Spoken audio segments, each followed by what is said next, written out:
One who sees perceives, one who hears understands, one who grasps comprehends, one who believes notes. Matshona Tiliveo.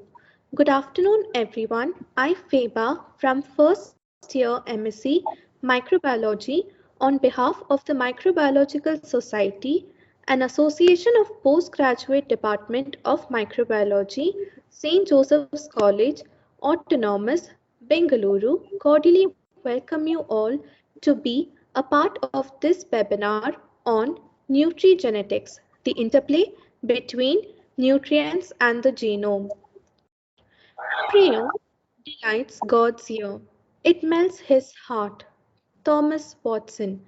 I request everyone to spend a moment of silence in prayer.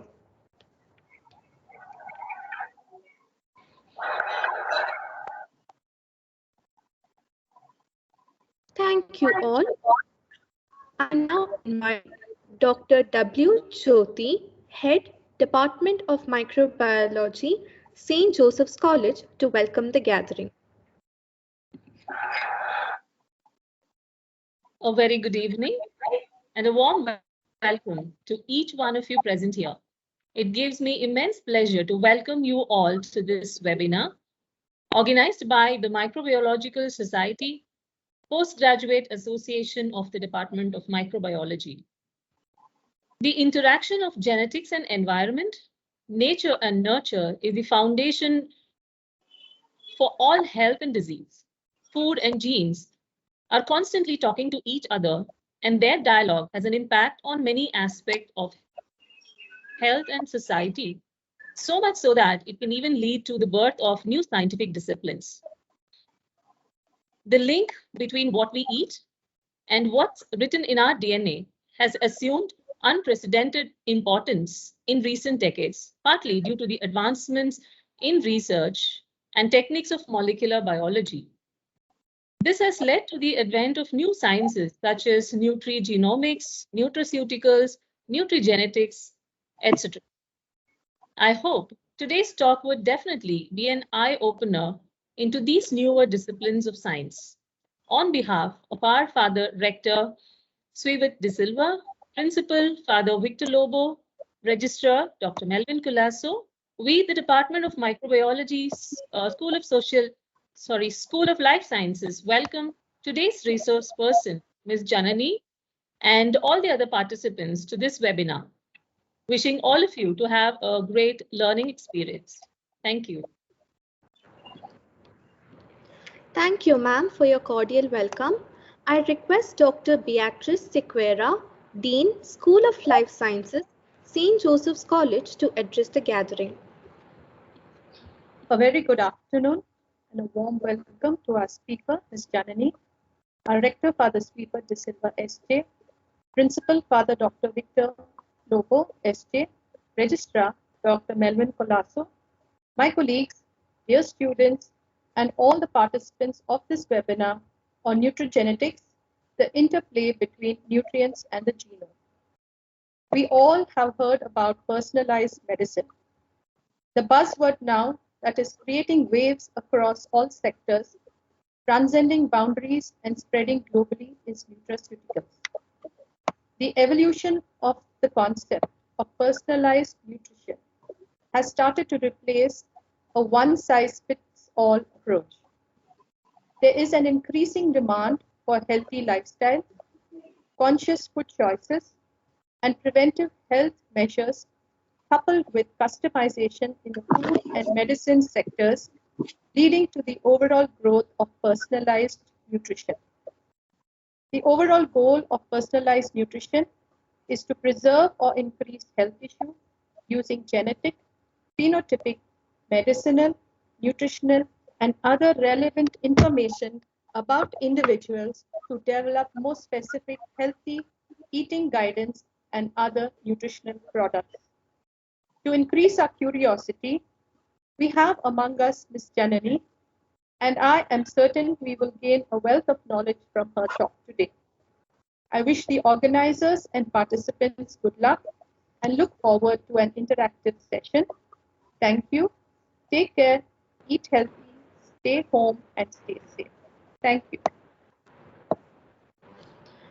Thank you, ma'am, for these words of support and encouragement. I now call upon Ms. Anusha from first year MSc Microbiology to introduce our guest speaker for the day. A very good evening to everyone.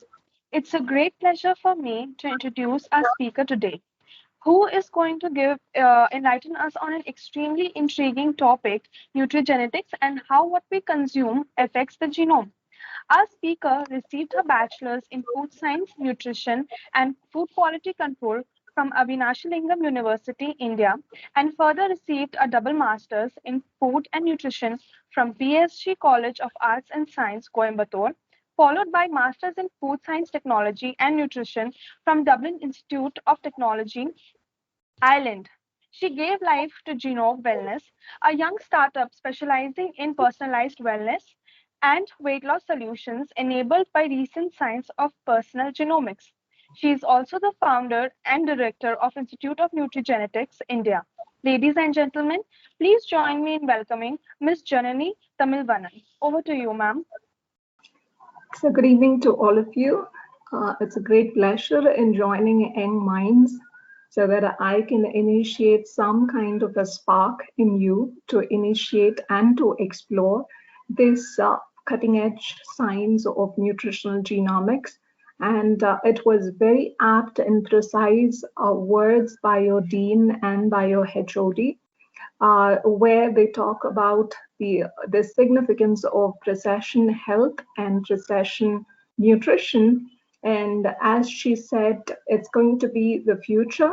And you being a food science or a life science student, it's equally important to be future ready so that you have that skill to apply when there is a need and demand by the industry. So in today's session, we are going to be discussing about nutrigenetics, the interplay between nutrients and the genome. And we can have questions at the end, and I'll give you ample time for you to, ask your questions related to the career or opportunities that's available and the scope of this industry, as well as I'm going to give you all the contents in a nutshell, because we have restricted ourselves to a matter of 60 minutes.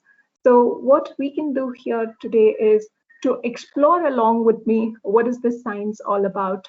So as a person heading the institute, so we specialize in training and education related to nutrigenetics. That's the core interest, as well as we also explore and educate people about the other aspects of nutritional genomics, which include gut microbiome and sports nutrigenomics, as well as we are coming up with a concept known as nutri-epigenetics, so which is about the environment and the nutrient interplay. So you can explore a lot of these emerging sciences. So you can go through our website, and also there are a lot of information that is available on the personal genomics front, and the industry is booming. So with these few words, I would like to start. So let's take a look at the current public health scenarios. So NCDs are the major burdens, so non-communicable diseases. So they are estimated to account for almost 63% of the deaths in India. So this was the statistics given in 2018. So you can assume that in 2021, it could be on the rise. And interestingly, if you look at the statistical data, which was recently published by the National Non-Communicable Disease Monitoring Survey along with the ICMR, so it says that 40% of the adults have more than 3 risk factors. So any human being or any life science student could relate to this. So for non-communicable diseases, over 40% of the adults have more than 3 risk factors. So all I want to highlight here is about the multifactorial nature of these diseases. So it's not just one disease or one factor that is attributing for these diseases, but you have multiple factors that are attributing for the disease.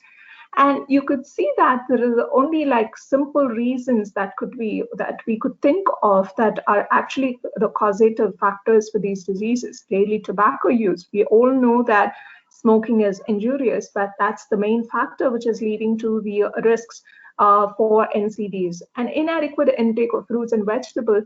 So it could seem as simple as it is, but when you look at the country as a whole, it's a major health burden, as well as it's not just one factor that is contributing to this kind of NCDs, but it's multiple. So it is also about lifestyle, it's about how you eat, it's about inadequate consumption, as well as insufficient physical activity, being overweight, high blood pressure, and fasting blood glucose level. So it's not just the overweight, but it's also the comorbidities that it is associated with that is accounting for the causative reasons. And when you look at the key findings of the survey, I'm just highlighting few points from the survey in order to bring out the foundation for the session that we are going to talk and discuss about. So when you look at the key findings, you could see that almost like 26.1% of the study population being overweight, 6.2% being obese, and 32.2% being centrally obese, which means that nowadays, in the recent times, you could see individuals with more of abdominal fat, that is centrally obese. So which is known as the visceral fat deposition. So even among youngsters and even among the adolescents and the adults, you could find this central obesity becoming more common, which means that the kind of the fat accumulation in the body, it is actually becoming more different, and it is also about the major proportion of the overweight belongs to centrally obese. So which again needs some attention about the kind of accumulation of fat. And it's not just the obesity, but the freebies that comes along with it. So if a person becomes overweight, he naturally ends up with high pressure, high cholesterol, and high blood sugar. So you could also see that prevalence of raised blood pressure, including those on medication. So which also indicates the emergence of fast food kind of a food pattern could also have attributed to the increase in blood pressure, because more of the fast foods are processed and preserved, which could have high content of salt in it. And the mean servings of fruits and vegetables was only 1.7%, which means that less than 1 or maximum 2 servings of fruits and vegetables per day. So in general, if you look at the reasons for these NCDs, it could be as simple, but it is actually a health burden to the society and at the individuals as such. So we need to really look into the statistics. So this is a statistics estimated by World Health Organization in 2018. But to my knowledge, in the past few decades, I would say there is no country that has, recorded a decline in any of these NCDs. So there's not even one country which has shown the statistics that there is a decline in blood sugar levels or diabetes in their country, or there's not even one country which is recorded or which has shown statistics. So where they were able to show that obesity have declined. So even in the Western countries where the healthcare system is actually more sophisticated than the East, they were not able to bring down this level of, the NCD rates, which means that there is something missing or something that we haven't really looked upon. So to mention a few things from the nutrition aspects and improving the diet patterns of individuals and the community, there are a lot of initiatives by various governments here, which talks about how much in terms of how much food that needs to be really consumed and what types of food groups need to be consumed and what should be the composition of different foods, and in terms of quantity as well as quality. There are a lot of initiatives that has been taken from different governments. So if you look at the US food plate, it's by the USDA, as well as choosemyplate.gov is again US. Whereas if you look at the third one, a pyramid kind of a structure, which is published by the National Institute of Nutrition in Hyderabad. So it is actually an Indian initiative. So in spite of all these initiatives that is brought to bring changes in food habits, I think we have missed out on a certain aspect where there is a missing link. So the statistics always shows that NCDs are always on the rise, whereas there are a lot of initiatives and healthcare systems becoming sophisticated with the technological advancements, but still we could find there is a big gap which couldn't be really, minimized. So what is the missing link is what we are going to discover today. And as Dr. Beatrice mentioned about one size fits all, so we have been in the assumption that the population will have similar requirements. So if you belong to a certain group of people, or if you belong to a certain ethnicity, let's take Indians, then we always think that Indians would have same or similar requirements in terms of nutrition. So we have been practicing population-based dietary guidelines where we assume that population to have similar requirements. But now we have a lot of tools available, and there are a lot of advancements in genomics and genetics, which is paving way for personalized nutrition. So now we are in the era of personalized nutrition, where we are making a transition from one size fits all to personalized nutrition approach. So it is equally important to consider individuals when it comes to nutrient requirements, and not just make an assumption that population will have similar requirements. So this is the starting point of our discussion today. And the rationale for personalized nutrition is why two individuals respond to the same diet in a different manner, which means that what we are aiming to answer is, so it's been a kind of a mystery in a kind of the science world, where we were not able to give this answer. In spite of taking a proper diet, in spite of following a fixed regime, a physical activity regime, some individuals were not able to reduce weight, and this will actually help in resolving those questions. So why is that two people eating the same food in the same family are responding in a different manner? So for example, in a family of 4 or 5, not all individuals develop diabetes or hypertension, but they might be eating the same food, or they might be living the same lifestyle. So this is what personalized nutrition aims to answer.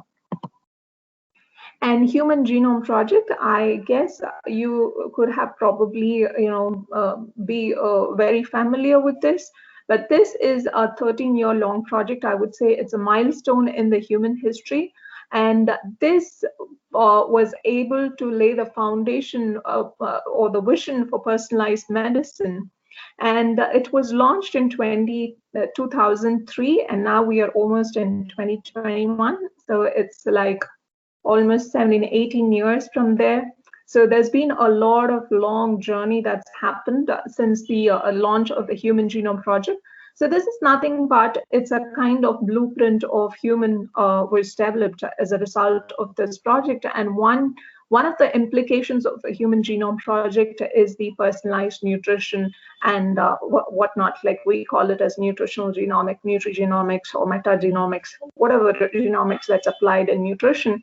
So it's one of the implications where they were able to identify the blueprint of a human genome. And with that, we are able to identify the genetic variations that are associated with different diseases and health outcomes.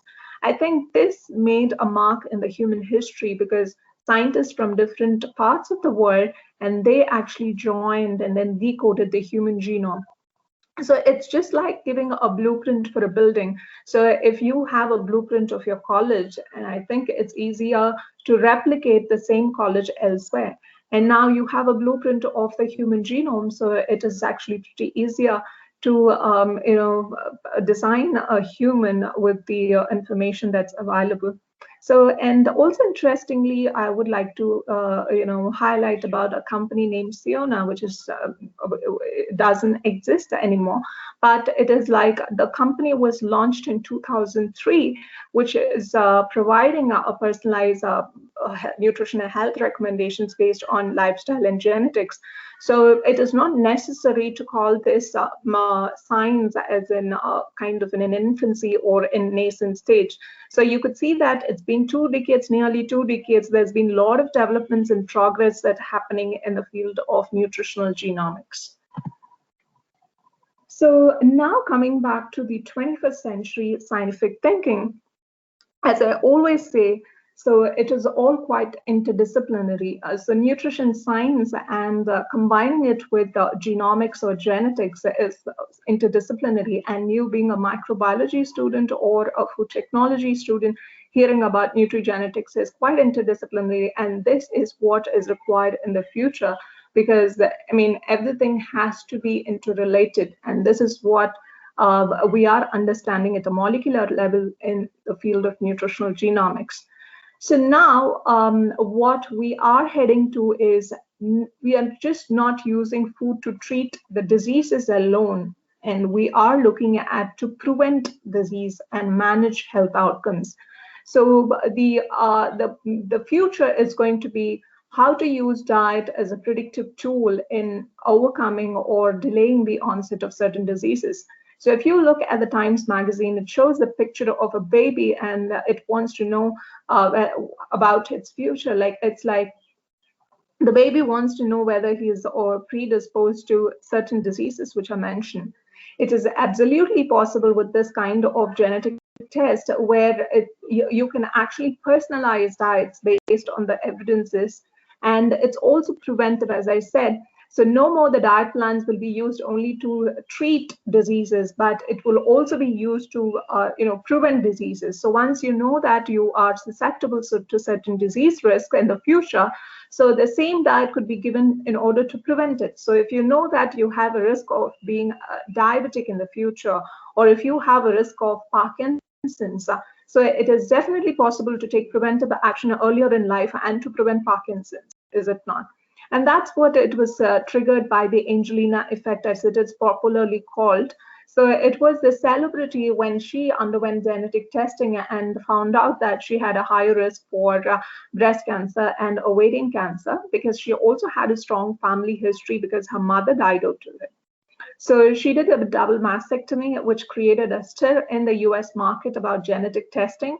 And after which, a lot of people, looked upon genetic testing as one of the ways of, the kind of managing or diagnosing cancer treatments and like the ways or solutions for cancer. So this is a kind of a paradigm shift where you're looking at to treat diseases from moving on to preventing diseases. So, and it also saves a lot of healthcare costs, as well as it might help into improving the lifespan of a person.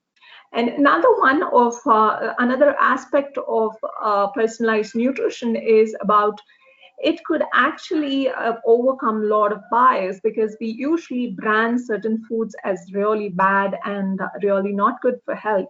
So, and that could be actually looked upon with in depth with a lot of scientific evidences. So the Times magazine says eat butter. So butter is always labeled as a bad food because it has a lot of cholesterol in it, right? And it's always, proclaimed as something which is going to be bad for your heart, but it's not necessarily it is bad for your heart, provided you have a good set of genetics which is actually making butter beneficial for you. So that is what we are going to learn in personalized nutrition and nutrigenetics. So what is the gene-nutrient interaction all about and what it actually helps? So since you are all from different backgrounds, I thought it would be really good if I make it as simple as possible so that I can deliver you the concepts. So these are the most common dietary dilemmas for decades. So all of us have these questions in our mind. So what kind of oil that I should be consuming? So which type of oil is good for us? And we all have our questions, and we either browse or we approach a healthcare professional and we ask like which kind of oil is good for me. But you will find a lot of different answers to this. So one person might say that the coconut oil is good for you, or one person might say olive oil is good, and or the advertisements or the information that is available in the media says like to alternate different oils. But actually, what kind of answer should be reliable is what personalized nutrition can actually give you the answers to these dilemmas. The next one is egg yolks. So because I'm a nutritionist by profession, I also run a clinic where people ask whether eggs can be consumed along with the yolks or just for whites. Same applies with milk. So milk, especially the industry, the last 40 years have changed, and we have more of these low-fat, slim milk in the industry. So which was never used to be. You just get one pack of milk that is just like milk. Now you have full fat, you have low fat, you have toned milk, you have double standard milk. So all these have been like changed the the kind of perceptions because of the food industry and the stigmas attached to it. So not necessarily all these has to be true. And this is what personalized nutrition can bring about with scientific evidence. And the same applies to butter or any type of fats, margarine. So what type of fat is good? So you could find hundreds of research articles which is supporting the use of butter. And it says that it is good for your gut and it is good for the gut microbiome, because it helps in the release or production of short chain fatty acids. And you can find equal number of hundreds of research articles stating butter is actually the risk or the villain for cardiovascular ailments.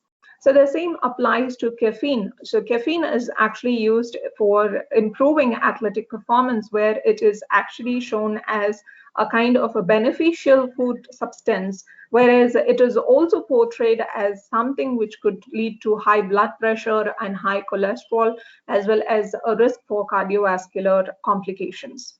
So which actually is a reliable answer? Should we actually go for it or should we avoid it? So this raises a lot of questions in individuals who are actually lay person without any knowledge of science. So what would be the answer for these dietary dilemmas? So this could be answered by personalized nutrition. And why personalization is needed is actually the question among most of the health professionals who keep thinking about why do we need this? So it is all about diet trends over the decades. So you could see that even among yourself, you could have just tried different diets in your lifetime.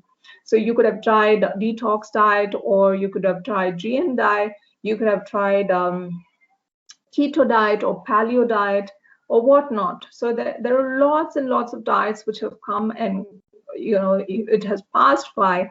But this personalization or personalized nutrition based on your genetics can be something that is sustainable, can be something that is for a lifetime diet. So you don't have to keep changing it. So once you understand about your genetics, that kind of a diet can be your lifetime diet. So that's the whole purpose of having it. So coming on to the basics of genetics, though I understand that as a microbiology student, so you understand some aspects of genetics or most part of it. But since the audience also have from departments, students from other departments, I just want to brush the basics of genetics in case you do not know. So traits are nothing but characteristics. So let's say you roll your tongue, so you might be different in ability to roll your tongue. So some might be able to roll your tongue like this, or some may not be able to. So they are called as non-rollers. And also when you look at your forehead, so you could also have like a broad one, just like mine, or you could have like a shorter foreheads with something called as widow's peak. It's a name of that kind of a W kind of a thing in your forehead. So they call it as widow's peak. And also if you look at the thumb, so some might be able to bend their thumb, which is called as a hitchhiker's thumb, and some individuals, they may not be. So this shows that there is a kind of a genetics which is playing a role in your characteristics. So how you reflect in your behavior or characteristics. So this is called as the genetic information, which is responsible for the characteristics, and the characteristics are called as a phenotype. So we are all the same. you could say that almost 99.9% same, similar, but 0.1% different. And that 0.1% is what makes us unique. So you could see that you look tall and I look shorter, or I look like I have like black eyes. You might have like brown or green eyes. So this is all making us unique, right? So this we call it as because of our genes. But see, some traits, they are visible. Like I said, tall, short, or you have a curly hair, or you have a straight hair. So all these are phenotypes, so which are actually based on a reflection of your genotype. But there are also traits which could be influenced by your environment, like the food that you eat also influences your genes. So suppose like your father and mother are tall, but you're shorter. So that implies it could also be because of the environmental factors, or it could be because of the nutrition that you are given, and that could be possibly responsible for the phenotype. So this is to make sure that you understand what are genotype, what is a phenotype, and what are traits. And basically, it's an interplay of genes and environment which determines the final outcome. So traits, they're basically three types: physical versus behavioral, visible versus hidden. So there are traits like disease risks, which are hidden traits, and learned versus innate. So the basic of genetics starts with this question. So when you look at a newborn baby, so you say like the baby, whether he looks like a mom or dad. So even when you see a person, so you always relate to he looks like his mom or he looks like his dad. So this is a very basic question where we relate genetics to our daily life. So this a transmission of traits from one generation to another is called inheritance. So the human genome is basically, it contains 46 chromosomes, that is 22 pairs of autosomes and 1 pair of sex chromosomes. This is a very basics of genetics. So I would like to give you an analogy here about the genome, which is the book of life. So assume there is a book and you have like 23 chapters in it, like 23 pairs of chromosomes from your dad and mom. And the chapters consist of pages. Pages will have words in it, and words have letters, and letters are made up of like some spelling mistakes that it contains. So the spelling mistakes, which is what we refer to as genetic variation. And the nucleotides are the letters. So imagine the humans, I'll go with this picture to make it even more simpler. So human beings are made up of different organ systems, right? So we'll take one organ system. Within the organ, you have cell, and within the cell, you have nucleus. And within the nucleus, you have chromosomes. So when you unwrap it, it's made of DNA strands. And the DNA strands, the part of the DNA is referred to as gene.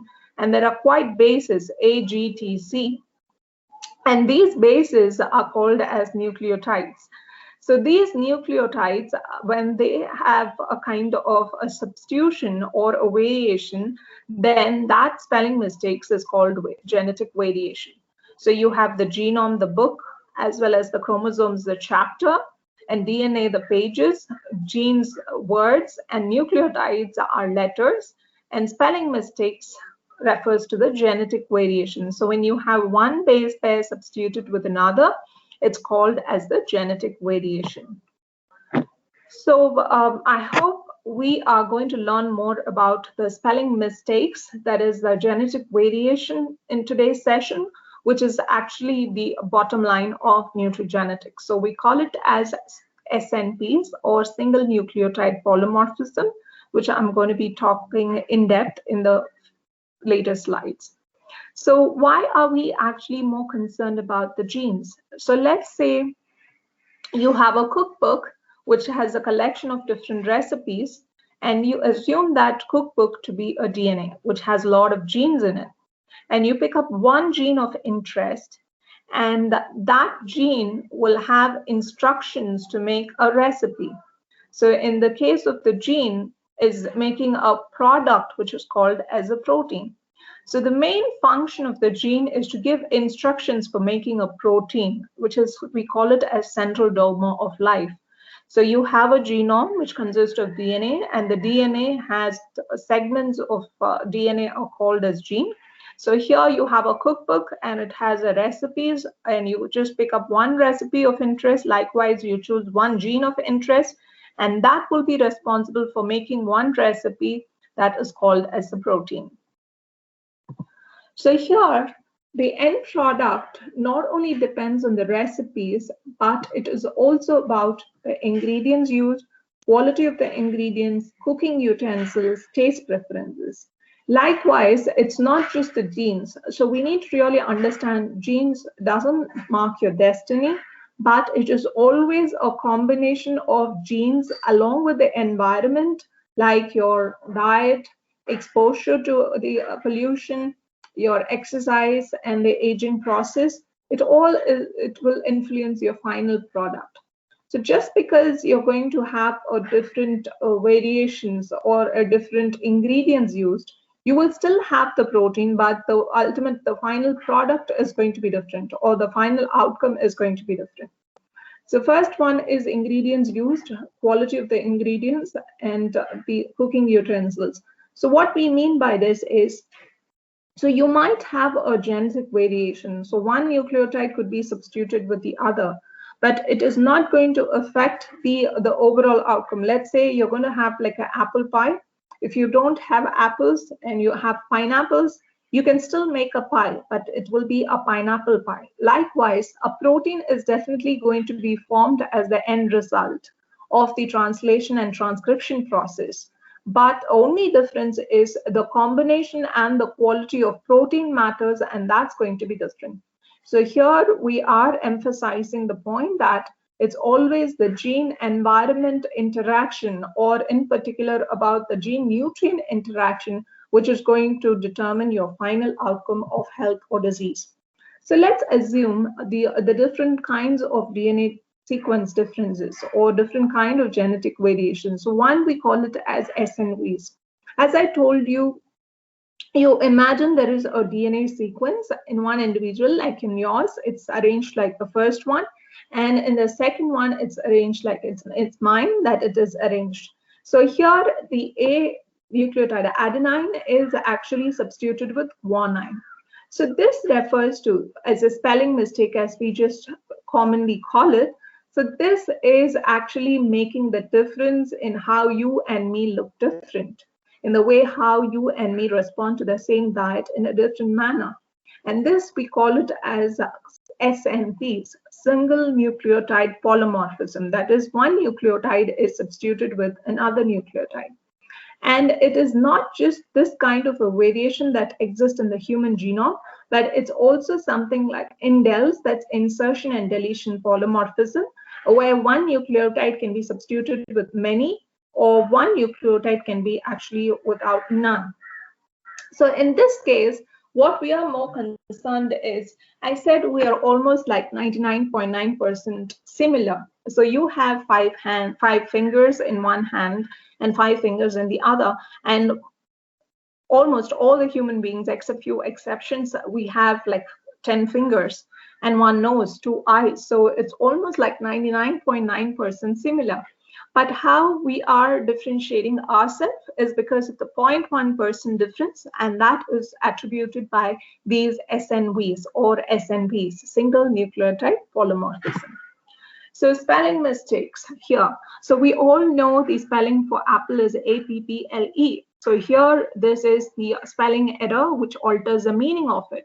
Likewise, if you have a sequence of DNA and if one nucleotide is replaced with another, so then that is called as SNPs. And this is not only substitution, it could be deletion or addition, but we are more focused on the substitution polymorphisms, where we are focused on the SNPs that are responsible for the change in nutrient responses. So when you look at these single nucleotide polymorphism, So it not only is responsible for creating the differences in how we look or in how we act, but it is also responsible for our disease predisposition. So why a person acquires diabetes or any disease at a younger age, it could be because of these SNPs. And thus we could say that these SNPs are contributing to our human metabolic individuality. And this is what we are going to study in detail, how these SNPs could influence our response to nutrients in our diet. And these SNPs are usually identified by a RSID or a RS number. So research labs, sequencing centers, or databases, so they send their discoveries to NCBI, and it is getting a number is assigned to them because it's usually easier for the scientists and researchers to identify and to use it based on the numbers. So once it's assigned a number, it's available in all databases to be retrieved and used and applied in different fields of personal genomics or personal medicine. So these RSIDs are usually the numbers used by the researchers in order to be, it's for identification, and it's commonly available in the DBSNP database. So suppose like if a personalized nutrition testing, if you look at, there is a gene followed by the RSID, which is the gene and its RS number, the ID, and the genotype. So this is what the interpretation of most of the genetic reports will look like. So this is a gene of interest followed by the RSID, and RSID refers to the number given for that particular SNP of interest and what will be your genotype. So it's just like your blood test. So you go get your blood test done and they say whether you're A positive, B positive, or O positive. So this is something similar to it. So you check genes of interest, and you have your genotype, and based on the genotype, now diets are personalized and diets are customized. So that is what nutrigenetics is all about. So there are a lot of trials published every month, and there is an association which is the International Society of Nutrigenetics and Nutrigenomics, and they publish Genes and Nutrition Journal. So if you're keen in publishing something related to genes and nutrition, so you can actually use these references to publish it. And these are various organizations and institutions which are offering, and we are proudly the associate partners for the NUGO, which is based in Netherlands. So it's a consortium of university and research institutions specializing in nutrigenomics. So there's one in New Zealand.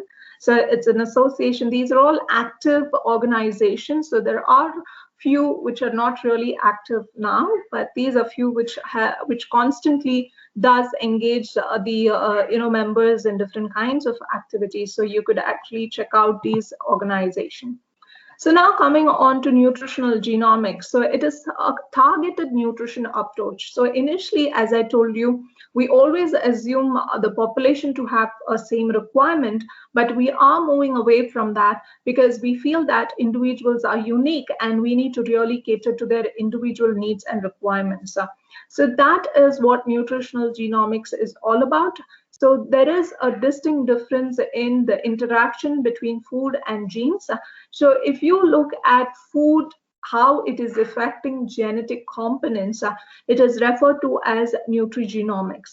And the other way around is how genes are affecting the response to a particular food. And that is where the SNPs are involved. And that is what we call it as nutrigenetics.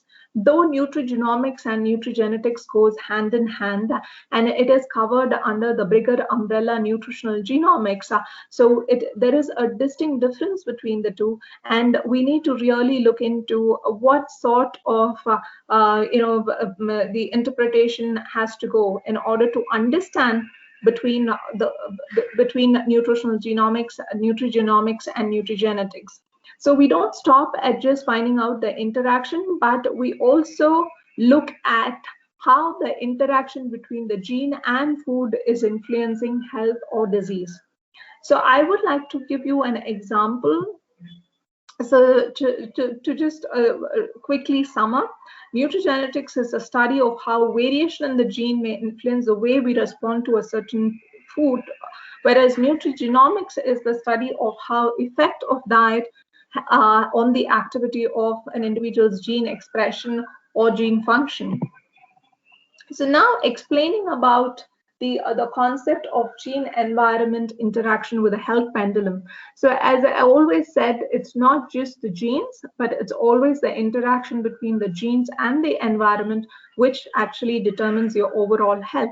So let's understand the interaction from a kind of a example using a health pendulum. So you have susceptibility SNPs on one side. It is, you could call them as bad genes, to simply put. And if you have a combination of bad lifestyle factors, then it will push the pendulums towards the disease part. Whereas if you have good genes that is actually protecting you, along with good lifestyle factors, it's going to push the pendulum towards health. But you need to understand majority of the population lies somewhere in between. So what we will actually look upon is, so by genetic testing or by the use of genetic advancements, so we will be able to know whether you have genes which are susceptible to diseases or genes which actually protects you. So this way you can actually make proactive steps or precautionary measures to stay healthy. So that's the whole purpose of it. So I would cite a very simple example. So you might wonder how a person who is a chain smoker lives for a longer time, and a person who still follows a healthy lifestyle and a healthy kind of food habits, he dies early. And probably this is a kind of a puzzle where we think about why a person following good kind of a lifestyle is not able to survive longer, and one with kind of a erratic and a bad lifestyle is able to live longer. This has been in the questions of a lot of physicians, even where they were not able to answer. And this could be because of the genetics. And the chain smoker and the lung cancer example is probably the most kind of that puts the medical system into a skeptical mode. And the missing link was genetics. And if we are analyzing genetics and the environmental interactions, we will be able to bridge this gap and improve the efficiency of the healthcare system, as well as we will be able to prevent a lot of disease outcomes. So coming on to the genes, so I told you it's always the interaction between genes and the environment, and in particular about the food that we consume. We also need to understand the evolutionary perspective of food system. So initially, when humans originated, they were hunter-gatherers. They used to hunt for food, they used to run, they used to expend energy for acquiring food. And also, if you look at the food that was available, so the humans were like eating what was available, and they didn't determine or they didn't demand for food. So whatever was available, they used to eat it and consume it. And that was unprocessed, totally unprocessed. They used to buy it, they used to chew, and it was not at all processed. And actually they were expending energy to acquire food. And that slowly changed to agricultural civilization, where they started to settle in groups where there were a lot of resources, and they started to cultivate crops which they actually desired and determined to grow. It could be based on the climatic condition, or it could be based on the preferences. And imagine now you get it on your doorstep, Swiggy is there, and you don't even spend any energy, zero energy, and you actually eat more calories. So there's been a lot of transition that happened from then till now. You could see that from hunter-gatherers to pastoralists and to settlers and to now sedentary workers, and almost COVID has locked most of our physical activity. So you don't really spend anything for acquiring food. So you don't even enter the kitchen to cook food. So the food comes on your table, packed and neatly covered. Only thing is that you eat. So all this would also have an impact on your genes, and the adaptation occurs over periods of millions of years. So these pizzas and burgers will also have an impact on your genes, but probably it would take years and years for them to get adapted and to reveal what kind of implication it has on our health. And if you look at the genes, so you would also wonder that, I mean, there are a lot of studies which supports that humans originated in South Africa. And that could possibly the reasons why the difference in the routes of migration would have actually led to the difference in the genetic adaptation, and why people have got different genes across the globe. So if you look at Caucasians and Indians, they would definitely be different from us, but we are all humans. Then you could probably think of why are we looking different and why we have so much of difference in our requirements. And this could be possibly, and that you have to go back to the ancestry and find out. So when they started moving away from South Africa and followed different routes of migration, they would have probably settled in different parts of the globe where the food and the availability would have varied, and that could have an impact, had an impact on our genetic makeup. And that is probably the difference in the characteristics or difference in the genes that is exhibited today among the humans who lives today. So again, the gene-nutrient interaction is not something new, because monogenic diseases such as phenylketonuria is actually treated for a long time. It's been decades together, it's been treated. And you all know that phenylketonuria is a common word, but if you do not know, it's very simple. It's a condition where there is elevated levels of phenylketo. I mean, it's a kind of the phenylalanine is elevated in the blood. And when you restrict phenylalanine in your food, then probably your phenylalanine, goes down, the levels goes down, and the symptoms are improvised. So this is because of a gene, phenylalanine hydrolase gene, which causes this elevation in the phenylalanine in the blood. And if you actually make changes in your diet, that is a phenylalanine restriction in the diet, could actually overcome this condition. So it is very much evident that there is an interaction between the genes and the food that we eat. And this was there almost like decades back. So this is not something new.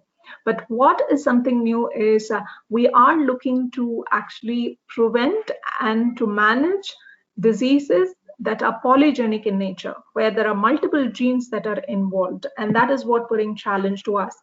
So you probably might wonder what is nutrigenomics and nutrigenetics. I'll also explain this with this example. So you have folate, that is like common vitamin B9. So when you consume folate, so folate it could be found in green leaves, and it could be found in chicken or liver, whatever meat that you take in. So that has a lot of folate. So once you have folate in your food, so this gets broken down, and this kind of metabolite, 5,10-methylene tetrahydrofolate, it's actually a precursor for the thymine molecule, which is involved in DNA synthesis. So folate is actually, suggested for pregnant women, because in order to prevent the neural tube defects, because it is involved in DNA synthesis. So when you don't have adequate folate in your diet, it actually alters the DNA synthesis. So here, this nutrient is affecting the gene function or gene structure. So if you don't have folate, adequate folate, then this precursor will not be sufficient enough, and this is going to affect the thymine production, and indirectly it's going to alter the DNA synthesis. So here, studying about the relationship between nutrient and the DNA synthesis or the gene function is referred to as nutrigenomics. Whereas nutrigenetics is about, again, this could be broken down to 5-methylfolate in the presence of MTHFR enzyme, which is again decoded by the gene. And you all know there are different types of genetic variation that we just looked at. So in this gene, if you have one type of genetic variants, then the conversion efficiency is actually normal. When you have another type of genetic variation, people don't convert this into 5,10-methylene hydrofolate to 5-methylfolate, which is actually essential for maintaining the homocysteine level. So what happens here is, so because of the insufficiency in the conversion, the dietary modifications can be done by actually supplementing this directly instead of giving folate, because those individuals, if they are given folate, they don't really consume, they don't really, benefit by consuming it, because there is a difficulty in conversion efficiency. And there is a third kind of variants where they don't convert it at all. And if you're giving the same amount of folate, it doesn't make any kind of a benefit to them because it doesn't really help in the absorption. So here, this gene is actually determining the amount of folate that a person requires. But now the assumption is made that all pregnant women are given the same dosage of folate, thinking that they all would need the same amount. But it's not true. Based on the genetic variation, you might need normal levels, or you might need a different form of folate, or you might need a different quantity of folate, which is additional to the normally recommended allowance. So here your genes are determining how much amount of folate you require.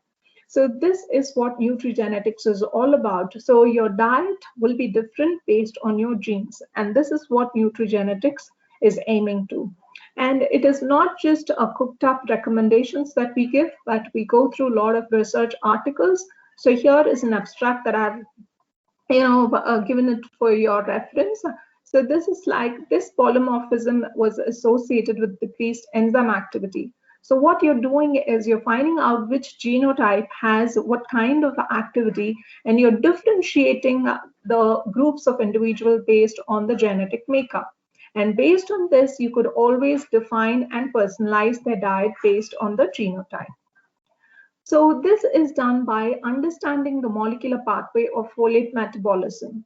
So what happens to methionine? So this is a kind of a breakdown and what happens at the end. And it's not only just this methionine recycling to homocysteine, but it's also the other pathways that are associated with the folate metabolism.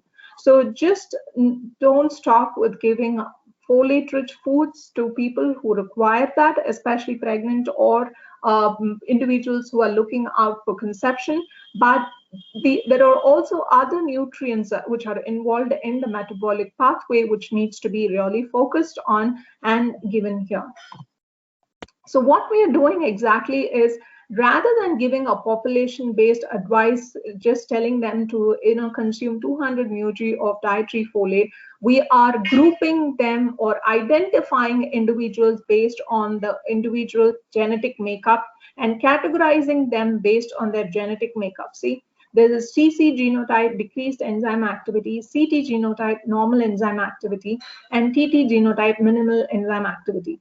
So for individuals with minimal or decreased enzyme activity, we are going to suggest them with 5-methylfolate supplementation and vitamin B12, B6, B12, and B9. And we are also going to give them methionine restrictions, B10, choline, and cysteine-rich foods. Whereas for the individuals with CT genotype, we are just going to say have adequate amounts of folate. So here you're grouping the individuals based on their genotype, and the recommendations are going to be different, rather than just assuming everybody to to consume 200 mg of dietary folate. So this is what that personalized nutrition is all about. So the phenylketonuria example, I think this gives a very clear picture of how diet can be used. The gene-diet interactions can be used to treat diseases, but it doesn't stop there. But we could also find out these aspects by using a genetic test. So you could find out what kind of response a particular individual has to certain nutrients like fats, carbohydrates, proteins, and what kind of food sensitivity person has, like lactose, gluten, and any kind of allergy a person has. So these are all the aspects that we could actually get from a genetic test, like what kind of taste perceptions a person may have, whether it's a sweet tooth or a bit of flavor, or what kind of preferences a person has can also be determined. For example, lactose intolerance is something which is very common. So some people, they could not tolerate when they consume milk or milk products. So they exhibit diarrhea or vomiting or bloating. And this is something which is very common, and it is usually diagnosed with the help of a lactose tolerance test, just like your glucose tolerance. But genetic test also helps to identify lactose tolerance. This is very simple. So if you could find the genome, you could find the lactase hydrolase gene. So it is called as a LPH gene, and that is responsible for causing lactose intolerance in individuals. So it is like a question which is normally asked whether it is good to consume milk or it is bad for health. So you could see the lactose intolerance statistics. So it's only 1/3 of the world's population has the ability to digest milk. It is something recent which we have developed in the human history of consuming milk. So when you look at the potteries which are found years ago, it just has like fermented milk than raw milk, which means that our ancestors were consuming more of fermented rather than the fresh or the raw milk.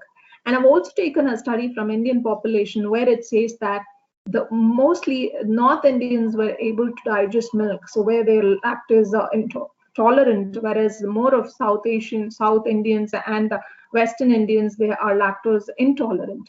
But do you know that India is the largest producer of dairy, but it's only 1/3 of our population is tolerant to lactose based on their genetics.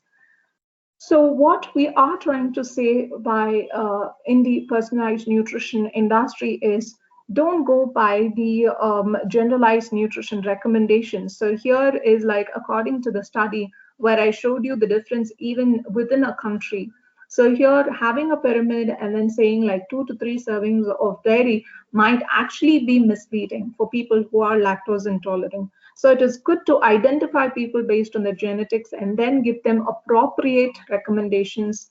So this is another example. So hope you understood what we are trying to do in personalized nutrition is to emphasize more at looking into individual health and requirements rather than focusing on generic population.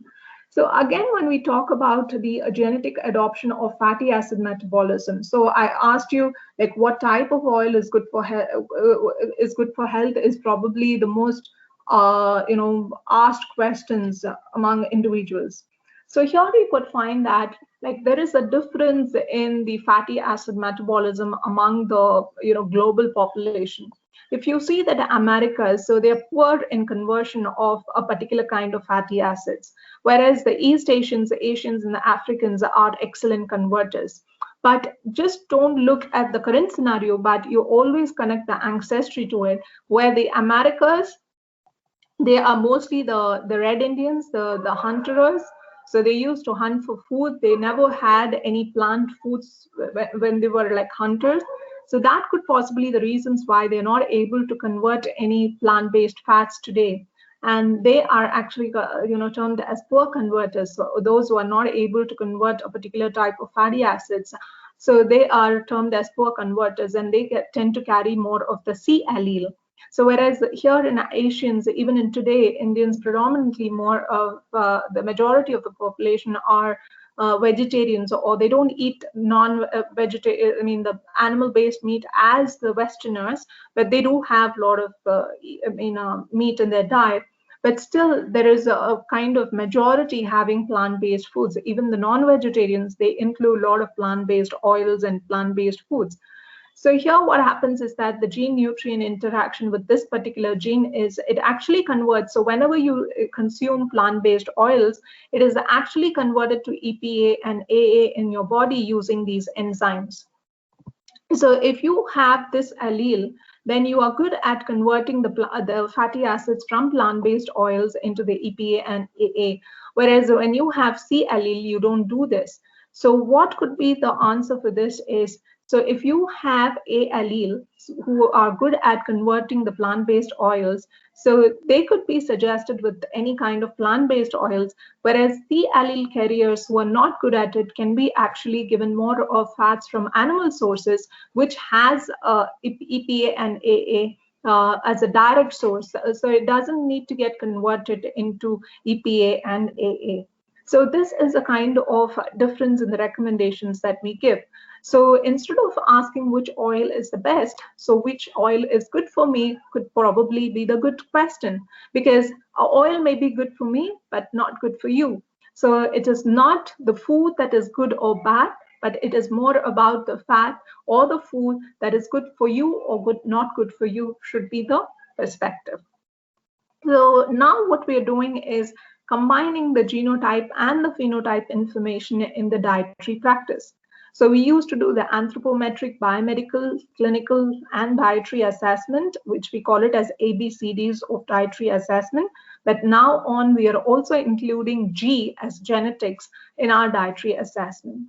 So in the future, we see that there are a lot of omics technologies that can be actually integrated into your diet or the meal plate. So it could be looking as simple like a bread sandwich and with nuts and legumes, but there could be a lot of applications from these omics technology in food science in the future to come. So to give you an aspect of commercial side of genetic testing, this is what happens. So you could just, bring in a saliva kit. So it could be usually done at an e-commerce platform where it reaches your home. So it is easy to collect saliva sample kit, and then it is sent to the lab where it is decoded and sequencing is done. And then it is analyzed for the spelling mistakes or the SNPs, and then we interpret and we use it in our genomic information in the clinical practice. So this is my company's sample kit. It's just a box. So you just need to spit it. You will have a collection tube. So you order the kit and you take a sample of it.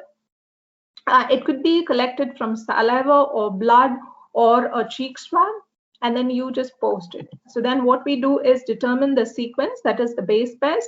So whole genome sequencing can be done, or we could also specific regions of interest can be sequenced. So once it is done, this is what is identified. That is, SNPs of interest are identified through the sequencing. And once the sequencing is done, you will have this data, and then you put it in the resource or the report. So these are the research resources which we normally refer to in nutrigenetics. So way forward, what we think is about from a stratified nutrition approach to a personalized nutrition approach. And now in the future, there's something called as precision nutrition, where we also combine gut microbiome, proteomics, metabolomics, and various other omics technologies. So that's going to be integrated as a layer in nutrition. So this is the wrap up of my concepts in a nutshell. So though I didn't get into in depth, so there are a lot of avenues open for you, and we are coming up to, this is our next event, that is nutrition and the gut microbiome workshop, because it's also represented and hosted by the Microbiological Society. I thought this would be more relevant to put this information across to you. So there's a one-day workshop coming up on the 26th of June. So I really encourage students to participate, because we have experts from the industry and the academia to contribute to the most recent updates, because there is a fermenter who's going to come and show you how to make fermented food products, and also a person from Sweden who has started her own gut microbiome industry, or like a company, and she's going to give some insights. And one person from Bangalore, I've also attached the agenda. I'm not sure I can also do that. So this is an event which is upcoming, and if you want to reach out to me, feel free. This is my personal email address. So I would like to give chance to young minds in terms of internships if you're interested. So you can work on the gut microbiome aspects, as well as you can do a lot of your own research. So now this is a kind of institution where we are open to creativity and a lot of exploration, because this is something which is evolving. So do go through our website, and please feel free to reach out to me. So if you want any guidance or support, we are always there for you. So thank you. And I appreciate for the chance given today. It was really enlightening, illuminating on what you spoke about, how recommending personalized nutrition based on the genotype of an individual is very helpful to treat diseases and conditions, and thereby being an instrumental approach in preventing it as well. Thank you very much, ma'am, for this talk. Now we'll go further with the questions. People who want to ask questions can can post them in the chat box. We'll begin with the Q&A now. So the first question is by Dr. Poppy Datta from our department. She asks, Are there any ethical issues that should be considered while providing services based on nutrigenetics? Yes, of course. There are a lot of issues because we are dealing with DNA samples, which is the most sensitive information. So first one, it is to do with the privacy issues. So it needs to be anonymous and it has to be maintained with a lot of confidentiality with appropriate consent letter. And just a second. So other than that, we have certain predefined guidelines which are issued by various companies in the genetic testing industry. And that will actually,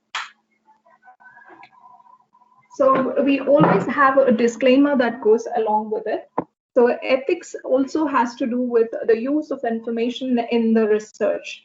So the same data is always used for research in the in-house research or by the third parties. So the disclaimers have to be in place. And third one is about the transparency of the data, which means that it is also about the authenticity of the scientific evidences that are used to formulate the genetic reports, as well as the licensing part of the genetic testing. So where it is outsourced from, or if it is done by an accredited lab, and if it is licensed by the lab. So that also needs to be, given in the report explicitly. So these are few things, but apart from that, from the testing part, there are a lot of compliance that needs to be followed, and that is given by the licensing authority. So that differs from authority to authority. But apart from that, so these are few, ethical issues. The first one is the confidentiality, and the disclaimers has to be in place, and it has to be transparent, whatever data you're putting in. So it has to be transparent. So suppose like I'm referring to a research article, so that research article has to be cited in the report. So it is to make sure that the individual is being informed about from where it is, obtained and how it is delivered. So these are few things. Apart from that, there are also regulation that are set by different authorities. No, for India, it is pretty much new. We don't have very stringent guidelines or regulations as till date, but there are few regulations in other countries which they have laid out. So in terms of the cost, in terms of the genes that are of interest, and the citations that has to be used. So that those are all something which is regulated in other countries, but which is not really present in ours. So slowly there are a lot of, the BBT and from the government of India, they are taking a few steps, though it is in a slower pace. There is a progress in the Indian market as well. So there's something called as the InGene project. So you could also check that out. So they are developing a genomic database for Indians. So it is slowly, there is a progress, but I would say that if the genetic testing market in India is quite a bit unregulated. So we don't have many kind of stringent guidelines as such to be followed in practice.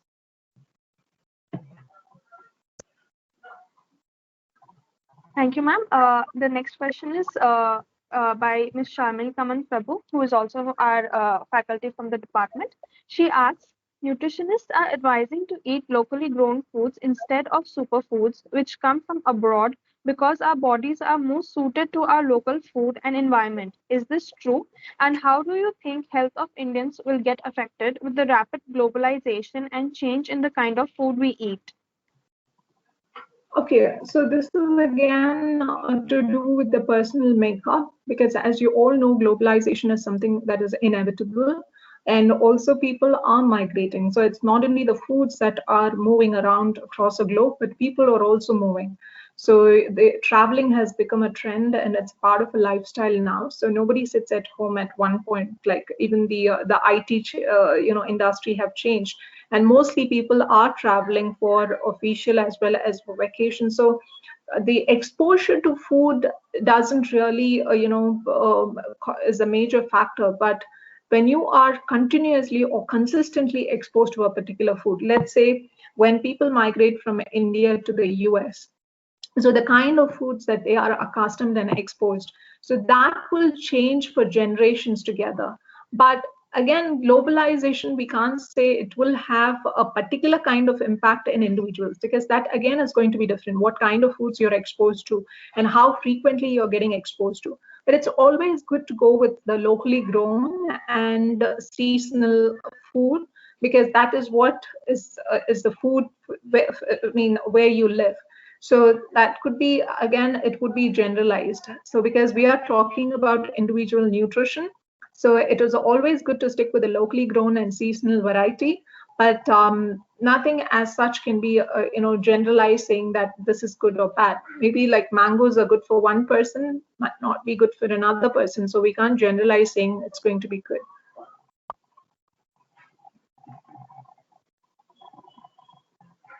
Thank you, ma'am. The next question is by a peer from our department, student. She asks, what role does fasting play in nutrigenomics?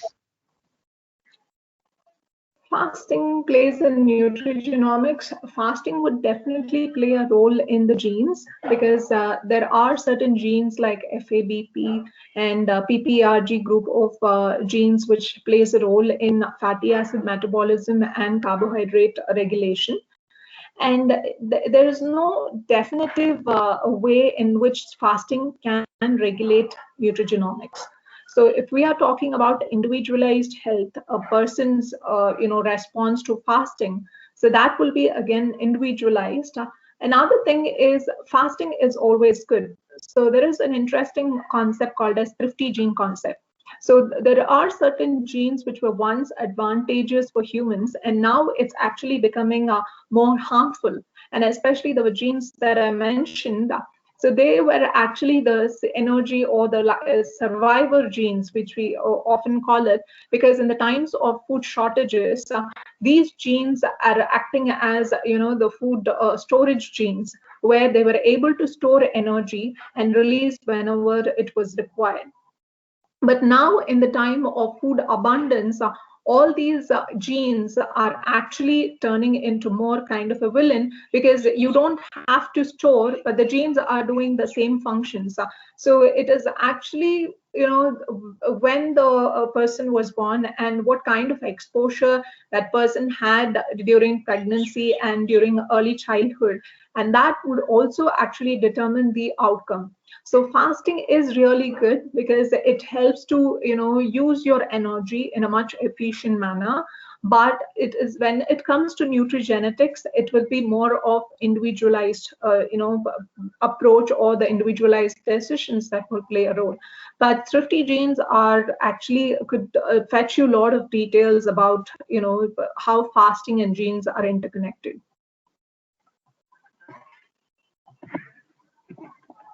Thank you, Go to the ma'am. next. There is a question related to this fasting itself. It is There is a new concept that has sprung up among the nutrition and diet enthusiasts called intermittent fasting. Does it affect the genome in any way? Yes, of course it will.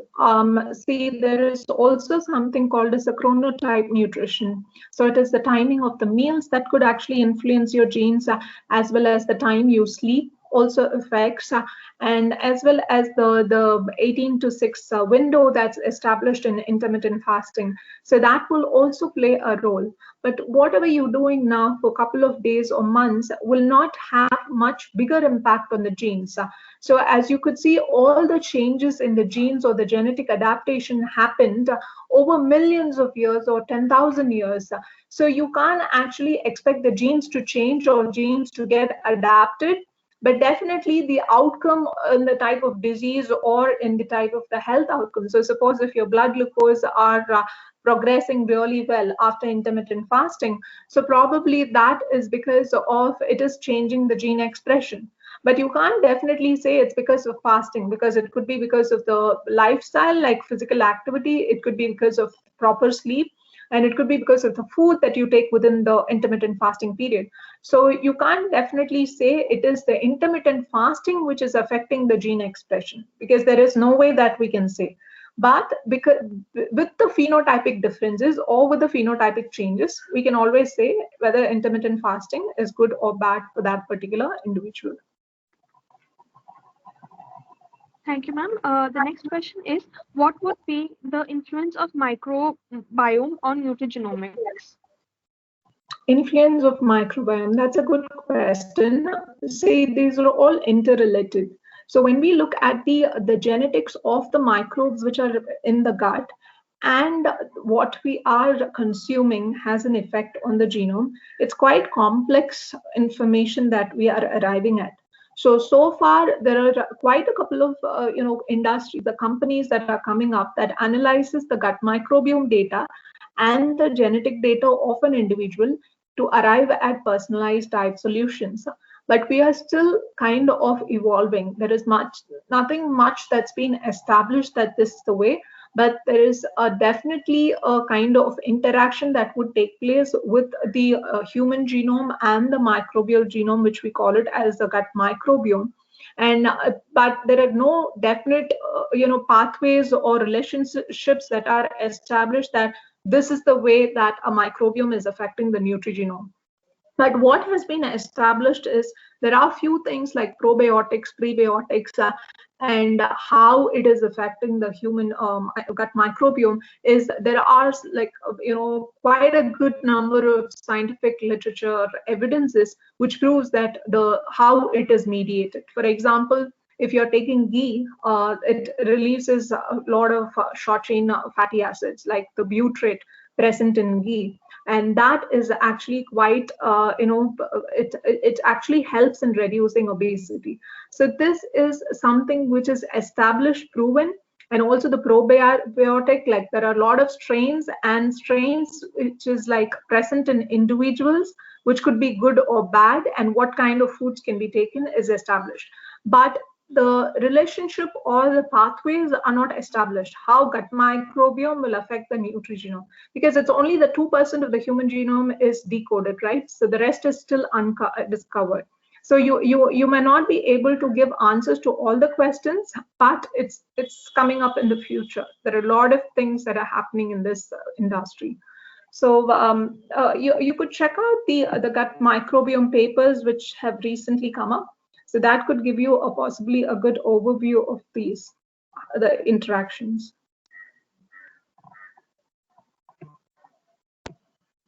Thank you, ma'am. The next question is by Dr. Beata Sequeira. She asks, will personal nutrition play a role in therapy for hormonal imbalance? Yes, of course. There are a lot of evidences, and there are a couple of hospitals which are using nutrigenetic testing and genetic testing for PCOS, and they have actually quite good clinical trials which have proven that nutrigenetics can be used as a tool in preventing hormonal imbalances, especially PCOS.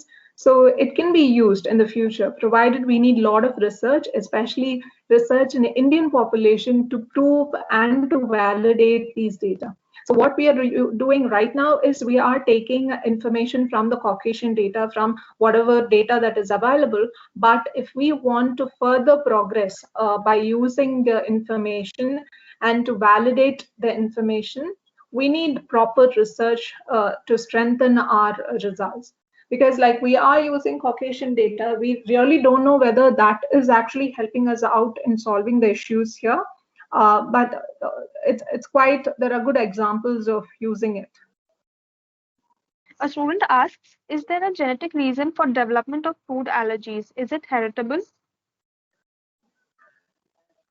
Yes, it could be heritable, but not the SNPs associated with it are responsible. There is a difference between intolerances and allergy. Allergy is something where the individual treats the component as a foreign body, whereas the SNPs are something which is a difference in the DNA sequence that causing the differences or the implications. So that there is a difference between the two.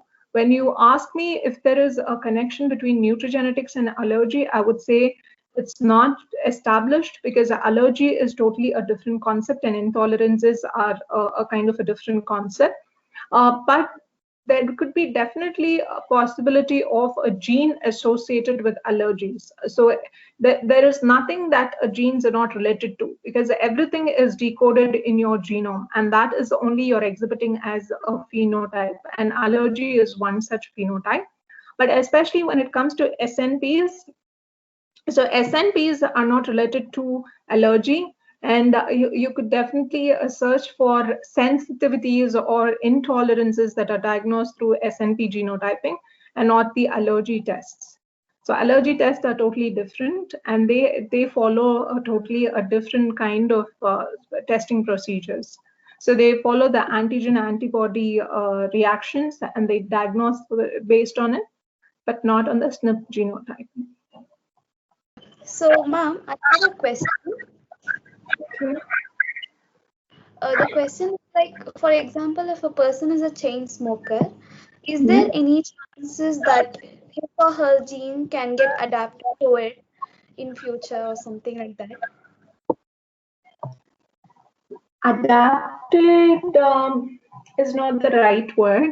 So there is something called as the epigenetics. So when a person smokes, what happens is that there are certain groups like methyl groups, they get attached to the genome, and they actually determine the gene expression, whether they can turn on or off.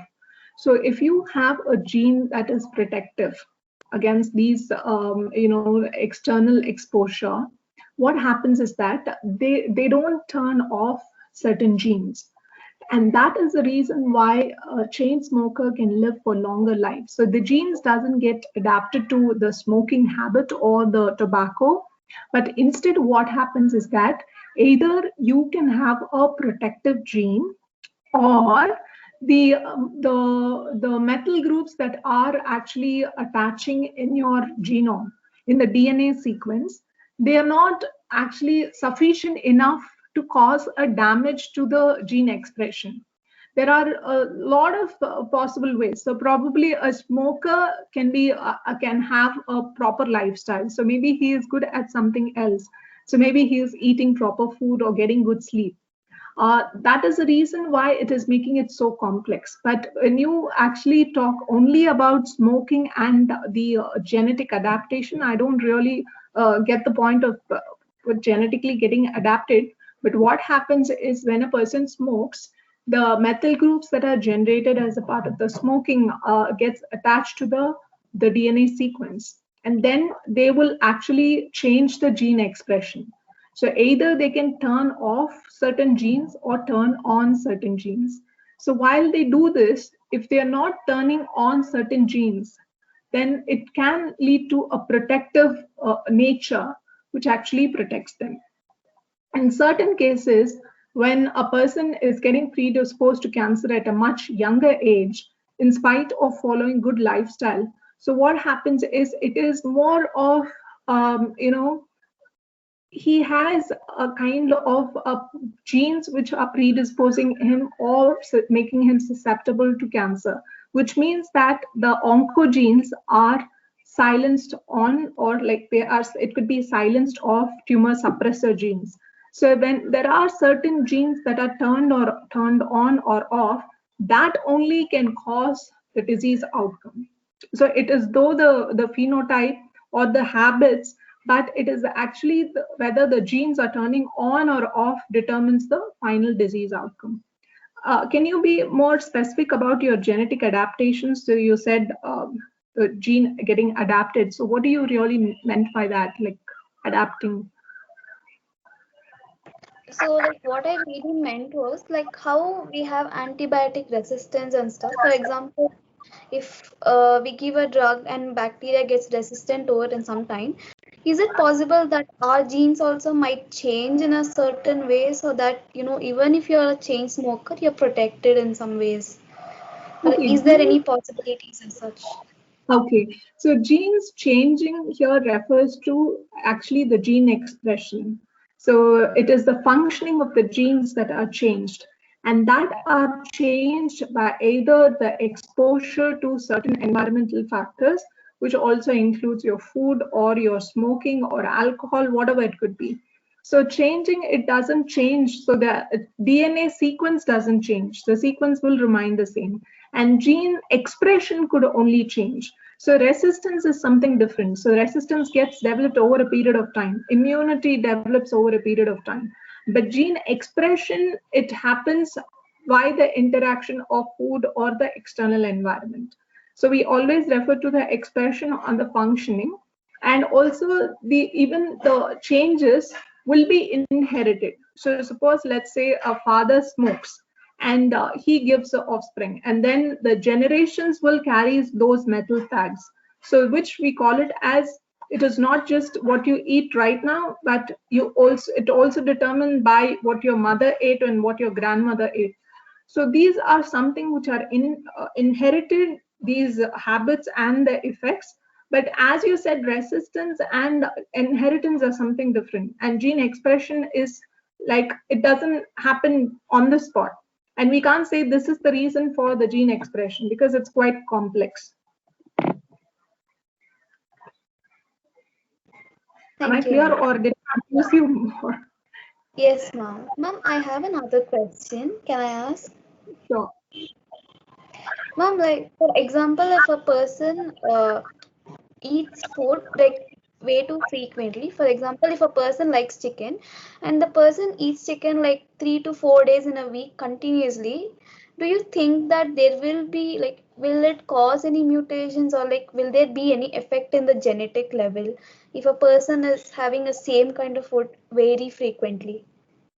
Yes, that's what I'm telling you. All these changes, for the genetic adaptations to happen, it will take years, 10,000 years. So let's say pizzas, McDonald's, when did it come? 80s? So maybe in the early 80s or maybe in the late 70s, if I remember it right, or even before that. So for people to see how the genes got adapted, it will take at least 50 or 100 years. So till then, we can't say this chicken, eating chicken even 1 year, throughout 1 year, you won't be able to say, because it's the chicken. You're not a lab rat, right? Where you're just fed chicken. You also eat other foods along with chicken. So you can't say chicken alone has, changed your genes, because food is quite complex. So you make the same biryani in different way at your home, and your friend's place, they do biryani in a different way. So food is so complex, and you can't just eat just chicken for one whole year, right? So you will be also consuming other food, and your lifestyle will also be different in the whole 1 year, unless these experiments are carried out at a lab level, where you are very stringent in restricting the food for the rat. So where you can establish the relationship that chicken is making a change in the gene expression. But for humans in a free living condition, we can't say that chicken, even if you eat 4 times or even if you eat all the year long, you can't say this is the reason why gene is expressed differently. But definitely genes will exhibit a difference in the phenotype. For example, your cholesterol levels may go up, and the triglycerides may go up. It will be exhibited phenotypically, but you can't really determine this in your gene. That is the challenge, and there are a lot of technologies that are developed to find out the gene expression. So in order to find out the relationship between food and gene expression. Thank you, ma'am, and thank you, Hema, for your question. We'll go with two more questions, and in this Q&A session, the first one is by Miss W. Jyoti from our department. She asks, what would be the role of zinc nutrigenetics in COVID patients? Sorry, what would be The role of zinc nutrigenetics in COVID patients.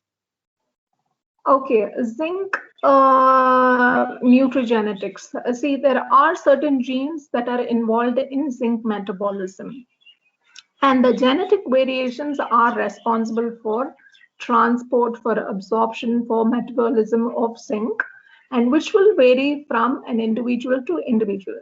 So let's say there is a zinc transporter gene, and that is responsible for transport of gene from the intestinal absorption to the cellular level response. If there is a variation in that particular gene, zinc might not be absorbed at a cellular level. So this is based on the genetic variation of that particular individual.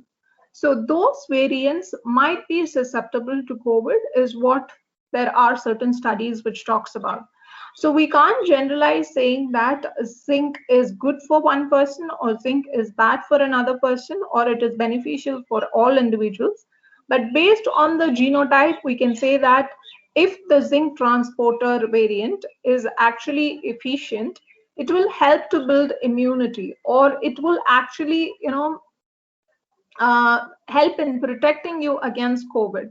But that one gene alone can't determine whether it will make you protective against COVID or it will build immunity against COVID. So there are almost 25,000 genes. And there are certain genes which has been studied in this quite short time that again needs to be, really questioned, because in a short time of 1 year, the number of samples that's taken for the study or the number of studies that's been analyzed is quite, it's not really sound, technically sound, but we can always have these kind of, perspectives added to it, so which we can take. But zinc is usually considered as one nutrient to improve immunity. That's a generalized notion. But when it comes to an individual's zinc requirement or the variations involved in the zinc metabolism, so it's always individualized. So we can't generalize anything at this point of time, especially with a condition like COVID. Thank you, ma'am. There is one last question by a guest. She asks, are all mutations manacious? If no, can you give few examples where they are favorable? Mutations and variations are different. So when we talk about variations, it's actually like it should be present in more than 1% of the population, these SNPs, whereas mutation can be rare. And when I talk about the lactase gene mutations, so if a person has the lactase gene mutation, then probably they will be able to digest lactase in a much more efficient manner, lactose in a much more, and that gives them an advantage for having more nourished status. And this also applies to galactosemia, all the inborn errors of metabolism. So, and the fatty acid, the metabolism which I mentioned is actually referred to the polymorphism. But when we talk about certain mutations, especially related to nutrition, so it can actually, help them to maintain their body weight in a proper manner. So, for example, you would have seen about leptin mutations, where the person may not have a gene or a defective gene, and once if they have a leptin mutation in the leptin gene or the leptin receptor, so probably that would actually lead to a morbid obesity. Whereas when it comes to the Prader-Willi, it applies to the same. But there are certain mutations in the fatty acid metabolism gene, like the TCF7L2 or the PPARG. So where the fat storages can be actually beneficial for them when they live in certain conditions. So especially when they have a kind of morbid obese conditions. So when they have certain mutations, it could make them to maintain the body weight balance. In such cases, that could also be a kind of an advantage for those individuals. And likewise, as I mentioned, galactosemia, these are all some of the well-known traits where mutations are beneficial rather than becoming a disadvantage. But what we spoke about in today's sessions are variations. So we talk about some commonly available polymorphisms, so which are actually more common in the population. When we talk about mutations, so it is not as common as the variation. So there's a difference between the two, because just because the question has come up with the mutations, I just want to be very clear about this. So what we spoke is about polymorphisms and not the mutations. Thank you, ma'am. With this, we come to an end with the Q&A session. Handing over the stage back to Feba for the vote of thanks. Thank you, ma'am, for the informative and interactive session. Thank you, Anusha, for moderating the session. Gratitude is a powerful catalyst for happiness. It's the spark that lights a fire of joy in, in your soul. Amy Collette. It gives me immense pleasure to deliver the vote of thanks for this enlightening webinar. First and foremost, I extend my sincere thanks to the Almighty God for making today's event a resounding success. On behalf of the Microbiological Society at St. Joseph's College Autonomous, I would like to thank our speaker, Ms. Janani Tamilvanan, for enlightening us on nutrigenetics in a comprehensible manner. I would also like to thank the Rector, Father Swebert De Silva, S.J., Principal Father Dr. Victor Lobo, S.J., Registrar Dr. Melvin Culasso, and the management for their constant support and encouragement. This event wouldn't have been successful without the help and guidance of our Dean, Dr. Beatrice Sequeira, and Head of the Department, Dr. W. Jyoti. I would also like to extend my thanks to Dr. Poppy Datta, Staff Coordinator, Microbiological Society, and all the faculty members of microbiology, namely Dr. Vanita NM, Dr. Syed Wajid, Ms. Ria Saha, Ms. Shalmali Kamath, and Ms. Lalita Rashmi. A big thank you to the Society's student coordinators for organizing the webinar and making it a great success. Lastly, this event would be meaningless without our audience, who have taken time off their busy schedule to be present with us. We look forward to your continued interest and attendance at future events of our society. Thank you, everyone, and have a pleasant evening.